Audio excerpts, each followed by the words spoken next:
আসসালামু আলাইকুম। Hybrid automobile workshop থেকে আপনাদের সবাইকে স্বাগতম। তো আজকে আমাদের এই ভিডিওতে 2014 মডেলের একটি হোন্ডা ভেজেল হাইব্রিড গাড়ি দেখতে পাচ্ছেন। তো হোন্ডা ভেজেল হাইব্রিড গাড়িতে ডিসিটি গিয়ার বক্স ব্যবহার করা হয়েছে। তো ডিসিটি হচ্ছে ডুয়েল ক্লাস ট্রান্সমিশন। তো ডুয়েল ক্লাস ট্রান্সমিশন দেওয়া গিয়ার বক্সের ভিতরে খুবই ঝামেলা থাকে। ডুয়েল ক্লাস কয়েকদিন পরপরই দেখা যায় নষ্ট হয়ে যায়।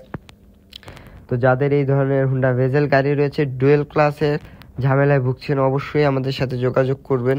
এবং ডুয়েল ক্লাসের সাথে সাথে গিয়ার বক্সেও ঝামেলা দেওয়া শুরু করেছে। তো গাড়িগুলো অনেক বছর হয়েছে বাংলাদেশে এসেছে, তো ডুয়েল ক্লাসের সাথে সাথে এখন গিয়ার বক্সও ঝামেলা হচ্ছে। তো এই গাড়িটার ডুয়েল ক্লাস এবং গিয়ার বক্স দুটোতেই ঝামেলা। তো গাড়িটা এসেছে আমাদের কাছে ঢাকার বাইরে থেকে। তো আমাদের কাছে ঢাকার বাইরে থেকে অনেক গাড়ি আছে।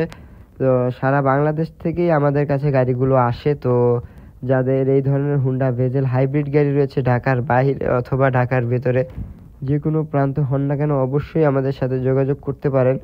ঢাকার বাইরে এবং ঢাকার ভিতরে যে কোনো স্থানই হন না কেন, যদি গাড়িগুলো আমাদের ওয়ার্কশপে না আনতে পারেন, সেক্ষেত্রে আমরা গাড়িগুলোর কাজ গিয়ে করে দিয়ে আসি। তো যাদের এই ধরনের হোন্ডা ভেজেল হাইব্রিড গাড়ি রয়েছে, অবশ্যই যোগাযোগ করবেন।